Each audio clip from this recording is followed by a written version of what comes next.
बिस्मिल्लाहिर्रहमानिर्रहीम। आप देख रहे हैं learn brain with Mohammad Asif और चैनल को लाइक और सब्सक्राइब करना मत भूलिएगा। जैसे कि ये हम पढ़ रहे हैं मुताला पाकिस्तान जमात दहम। पहला टॉपिक हम पढ़ चुके हैं जुल्फ़िकार अली भुट्टो का दौर हुकूमत एंड सेकंड टॉपिक है जनरल मोहम्मद ज़ियाउल हक का दौर हुकूमत 1977 टू 88।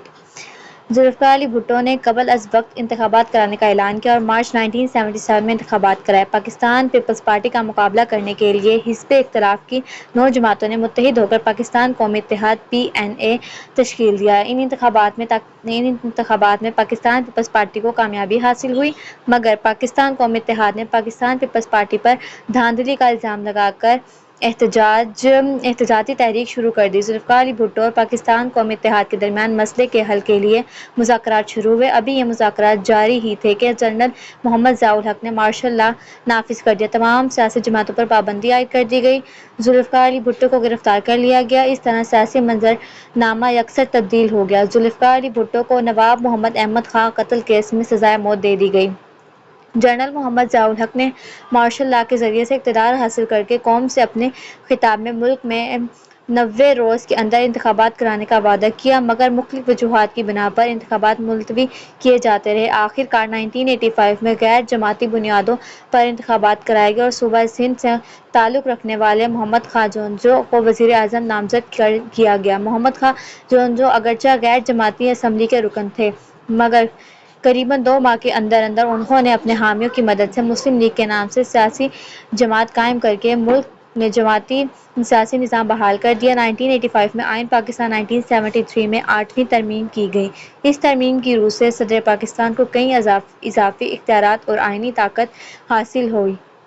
ये इख्तियारात आइन पाकिस्तान के आर्टिकल 58 में शामिल हुए, जिसके तहत सदर पाकिस्तान को ये इख्तियार हासिल था कि वो पाकिस्तान की कौमी असम्बली को तहलील कर सकता था, जबकि सेनेट को तहलील करने का कोई इख्तियार न था। आइन पाकिस्तान के तहत आर्टिकल 58(2)B की रूह से सदर पाकिस्तान वज़ीर आज़म और इसकी काबीना को भी फारिग कर सकता था। मोहम्मद खां जोंजो जो कि जमहूरी मिजाज के आदमी थे, इसलिए जनरल ज़ियाउल हक के साथ उनकी बहुत ज़्यादा हम आहंगी न हो सकी। दोनों के दरमियान इख्तिलाफ़ात पैदा हो गए, जिसकी बिना पर जनरल मोहम्मद ज़ियाउल हक ने 29 मई 1988 को आइन पाकिस्तान के आर्टिकल 58(2)B के तहत इख्तियारात का इस्तेमाल करते हुए मोहम्मद खां जोंजो की हुकूमत का खात्मा कर दिया और कौमी और सूबाई असम्बलियाँ तहलील कर दी। जनरल मोहम्मद ज़ियाउल हक के दौर हुकूमत की इस्लाहात को ज़ेल में बयान किया गया है। सनती इस्लाहात, industrial reforms. General Mohammad Ziaul Haq ने जुल्फ़िकार अली भुट्टो की पॉलिसियाँ तर्क कर दी और बहुत सी सनतें उनके मालिकान को वापस कर दी। इनमें कॉटन फैक्ट्रियाँ, चावल और आटे की मिलें वगैरह नुमायाँ थीं। सरमायाकारों को तहफ़्फ़ुज़ फराहम किया गया। बड़ी सनतें ज़्यादातर प्राइवेट शोबे में लगाई गई। मुल्की बरामदात में इजाफ़ा हुआ। ज़रई इस्लाहात, एग्रीकल्चरल रिफॉर्म। ज़राअत के शोबे को तरक्की दी गई। ज़रई पैदावार पर पुरअसर नाफिज कर दिया गया, जिसकी शरह बारानी इलाकों में 10% जबकि नहरी इलाकों में 5% थी। तालीमी इस्लाहात, एजुकेशनल रिफॉर्म्स।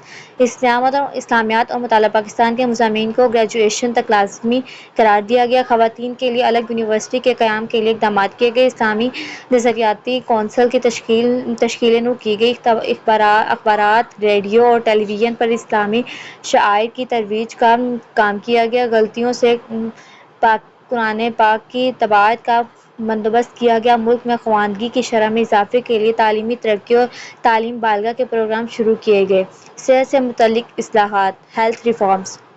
मुल्क में सेहत की सहूलियात की फराहमी के लिए प्रोग्राम शुरू किया गया, जिसमें दीही इलाकों में बुनियादी सेहत के मराकज़ के अलावा लेडी हेल्थ वर्कर्स के ज़रिए से तिब्बी सहूलियात की फराहमी का आगाज़ किया गया। मौशी इस्लाहात, इकनॉमिक रिफॉर्म्स। 1980 से ज़कात का निज़ाम सरकारी सतह पर नाफिज कर दिया गया। यकम रमज़ान मुबारक को बैंक के मुसलमान खातेदारों के अकाउंट से 2.5% सालाना के हिसाब से ज़कात काटी जाने लगी।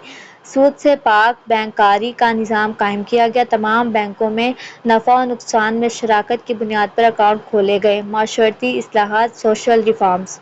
1977 से 1988 के दौरान में जनरल ज़ियाउल हक ने पाकिस्तान में इस्लामी माशरे کے قیام کے لیے متعدد اقدامات کیے۔ قرارداد مقاصد جو کہ قبل ازیں 1956 اور 1962 کے دساتیر میں دیباچہ شامل تھی، اسے باقاعدہ طور پر دستور کا حصہ بنا دیا گیا۔ ملک میں شرعی عدالتیں قائم کی گئیں۔ غیر اسلامی قوانین کو تیزی سے اسلامی قوانین سے بدلنے کا عمل شروع کیا گیا۔ شراب نوشی اور چوری جیسے دیگر جرائم کے خاتمے کے لیے اسلامی سزائیں نافذ کی گئیں۔ منشیات کے خاتمے کے لیے صدارتی احکامات جاری کیے گئے۔ ملک میں نماز کے نظام کو باقاعدہ بنانے کے لیے متعدد اقدامات کیے گئے۔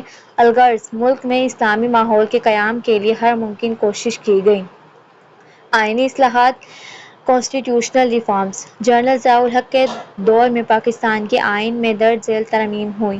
8ویں ترمیم 1985 8ویں آئینی ترمیم کے تحت آئندہ سے صدر مملکت کا انتخاب پارلیمنٹ کے دونوں ایوانوں اور چاروں صوبائی اسمبلیوں پر مشتمل انتخابی ادارہ کرے گا۔ ترمیم کے بعد صدر مملکت کو غیر معمولی اختیارات حاصل ہو گئے اور وزیر اعظم کی حیثیت ثانوی ہو گئی۔ سینیٹ کے اراکین کی مدت 6 سال مقرر کی گئی۔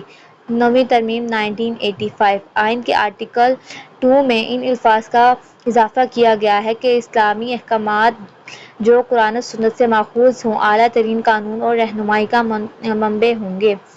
10ویں ترمیم 1987 10ویں آئینی ترمیم کی روح سے قومی اسمبلی اور سینیٹ کے لیے ورکنگ کے کم از کم 130 دن مقرر کیے گئے۔ انتظامی اصلاحات 1979 میں روسی افواج افغانستان میں داخل ہو گئی۔ جنرل محمد ضیاء الحق بڑے اعتماد اور حوصلے کے ساتھ دو ٹوک پالیسی اپنائی اور روسی افواج کی مداخلت کے خلاف ڈٹ گئے۔ افغانستان کے عوام روس کے حملے کے خلاف اٹھ کھڑے ہوئے اور مزاحمت شروع کر دی۔ حکومت پاکستان کی اخلاقی مدد کے سبب افغان مجاہدین کے حوصلے بلند ہو گئے۔ مجاہدین نے ہر محاذ پر روسی افواج کو عبرتناک شکست دی۔ 1986 تک روس بالکل مایوس ہو گیا۔ جب اسے اپنی شکست صاف نظر آنے لگی تو وہ مذاکرات کی میز پر آ گیا۔ چنانچہ جنگ بندی کے لیے اپریل 1988 میں امریکا اور روس کے درمیان جونجو میں ایک معاہدہ طے پایا۔ پاکستان بھی اس معاہدے کا حصہ تھا۔ روس نے اپنی شکست تسلیم کر لی اور اس نے وعدے کے مطابق 15 فروری 1989 کو اپنی فوجیں افغانستان سے واپس بلا لیں۔ افغانستان کے خراب حالات کی وجہ سے لاکھوں افغان مہاجرین ہجرت کر کے پاکستان چلے آئے۔ پاکستان میں افغان مہاجرین کے سینکڑوں کیمپ قائم کیے گئے۔ دونوں ممالک کے عوام کے درمیان تعلقات مضبوط ہوئے۔ کامیاب افغان پالیسی کی وجہ سے پاکستان کو عالمی سطح پر پذیرائی ملی۔ جمہوری ریاستوں کے ساتھ پاکستان کے تعلقات مزید مستحکم ہوئے۔ پاک افغان سفارتی تعلقات میں بھی نمایاں بہتری آئی۔ افغانستان پر روسی تسلط اور مظالم کی مذمت کرنے پر پاکستان کو دنیا بھر میں خصوصی مقام حاصل ہوا۔ افغان مسئلے پر جنرل محمد ضیاء الحق کی خدمات کو عالمی سطح پر سراہا گیا۔ انہوں نے اسلامی سربراہی کانفرنس اور مسلم امہ کے اتحاد سے متعلق سرگرمیوں میں بھرپور شرکت کی۔ اسلامی کانفرنس کے نمائندے کی حیثیت سے اقوام متحدہ کی جنرل اسمبلی سے خطاب بھی کیا گیا۔ یہ تھا ہمارا جنرل محمد ضیاء الحق کا دور حکومت۔ یہاں پہ ہمارا سیکنڈ ٹاپک کمپلیٹ ہوا۔ چینل کو سبسکرائب اینڈ شیئر، ویڈیو کو شیئر کیجیے گا۔ اب ملتے ہیں اپنی نیکسٹ ویڈیو میں۔ اللہ حافظ۔